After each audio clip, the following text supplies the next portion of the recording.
Headlines have been screaming about soaring inflation. CPI inflation for the month of May has come in at 7.04%. The WPI inflation is at a record high of 15.88%. But do you scratch your head every time you hear about these complicated terms, the CPI, the WPI, or even the core inflation? Well, worry not, because I'm here in the BT classroom and I'll help you simplify all these economic jargons for you. Now let's first start up to understand what exactly is the CPI, what exactly is the WPI, and what is the difference between these two. Now to start off with, the inflation rate first, which essentially tells us the rate at which the prices have been rising in any economy.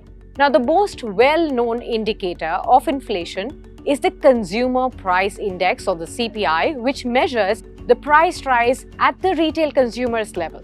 Whereas the WPI, or the Wholesale Price Index, measures the price rise at the wholesale level. There's also a Producer's Price Index, which is not available in India.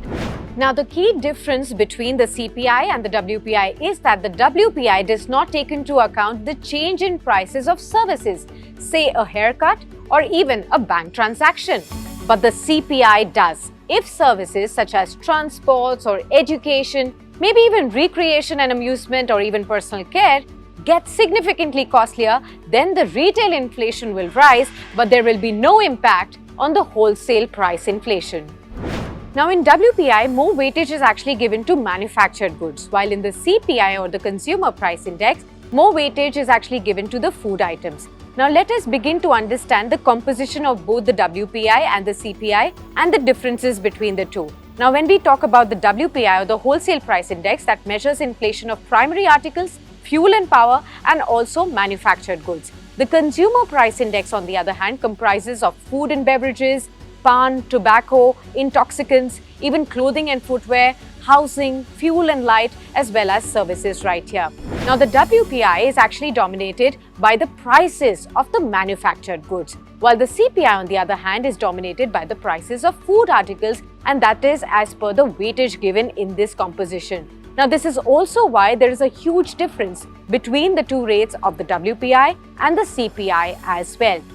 Then there is also another important term called the core inflation. Now, core inflation measures the inflation after excluding some of the items whose prices are very volatile, just like food and fuel, for instance. Now, this is important, and it is a measure of inflation that is seen as an indicator of the underlying demand in the economy. And that's the simplification of the complicated terms like CPI, WPI, and core inflation for you. If you like the video, do like, comment, share and subscribe.